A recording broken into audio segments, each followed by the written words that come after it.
I am the Tofu Golem. Please enjoy the video. You start by sanitizing and organizing. This preserves both your tools and your skin. Use 70% isopropyl or warm soapy water, then air dry. This prevents bacteria transfer.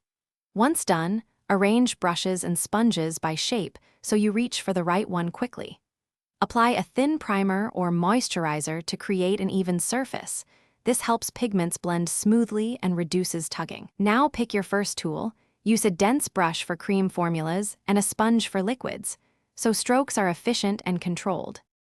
You move into the core techniques by choosing motion and pressure for each tool because how you move determines finish.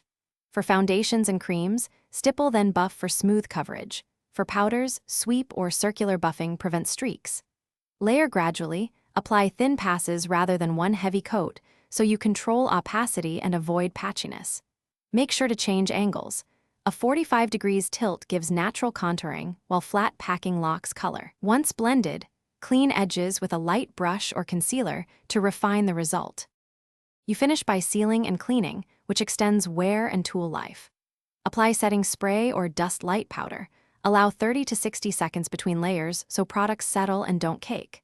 After the session, remove pigment from tools right away and deep clean brushes weekly to prevent buildup and skin irritation. If you see patchiness, dampen a sponge and blend outward to smooth edges.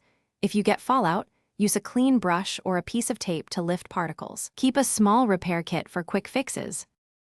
Thanks for watching. Consider subscribing if we helped you today.